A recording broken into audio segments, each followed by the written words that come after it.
നമസ്കാരം. സിറ്റി ന്യൂസിലേക്ക് സ്വാഗതം. കണ്ണൂർ തളാപ്പ് ശ്രീ സുന്ദരേശ്വര ക്ഷേത്രത്തിൽ സനാതന ധർമ്മ പഠന ശിബിരത്തിന് തുടക്കമായി. ഡോക്ടർ പുനലൂർ പ്രഭാകരൻ ഉദ്ഘാടന കർമ്മം നിർവഹിച്ചു. ശിബിരം ശനിയാഴ്ച സമാപിക്കും.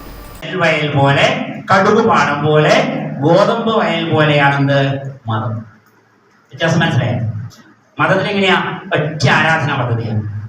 ഇത് മനസ്സിലാക്കണം. നമ്മൾ ഒറ്റയൊരു ആരാധനാ പദ്ധതിയാണ്. എല്ലാവരും ഇന്ന ദിവസം ആരാധന നടത്തണം. എല്ലാവരും ഇത്ര സമയം ആരാധന നടത്തണം. ശ്രദ്ധിച്ചിട്ടുണ്ടെങ്കിൽ ഇന്ന ദിവസം ആഘോഷം, ആകെ വർഷത്തിലെ 2-3 ആഘോഷങ്ങൾ മാത്രം അല്ലെ? നിർബന്ധമായി ചില കാര്യങ്ങൾ ചെയ്യണം.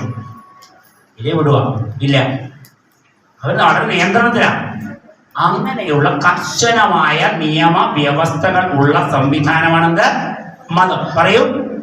ഇതുപോലെ ചായത്തോടത്ത് പോയാൽ കാപ്പി കിട്ടുമോ? ചായ മാത്രമേ ഉള്ളൂ. വാഴത്തോടത്ത് പോയാൽ തെങ്ങുണ്ടാവോ? അവിടെ വാഴ മാത്രമേ ഉള്ളൂ അല്ലെ? റബ്ബർ തോട്ടത്ത് പോയാൽ വേറെ തണൽവൃക്ഷം ഉണ്ടാവുക?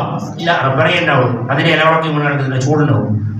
നേരെ മറിച്ച് നല്ല SN വിദ്യാമന്ദിർ ഹാളിൽ ക്ഷേത്രം വൈസ് പ്രസിഡന്റ് TK രാജേന്ദ്രൻ അധ്യക്ഷത വഹിച്ചു. ക്ഷേത്രം സെക്രട്ടറി KP വിനോദ് കുമാർ, ദീപിക ജയദാസ്, ഭാഗ്യശീലൻ ചാലാട് തുടങ്ങിയവർ സംസാരിച്ചു. സനാതനധർമ്മം എന്ന വിഷയത്തിൽ ഉണ്ണികൃഷ്ണൻ വാര്യർ പട്ടാനൂരും, നാടൻ ശീലുകൾ എന്ന വിഷയത്തിൽ ശരത് കൃഷ്ണ മയിലും സംസാരിച്ചു. ശനിയാഴ്ചയാണ് ശിബിരം സമാപിക്കുക. News desk, city news.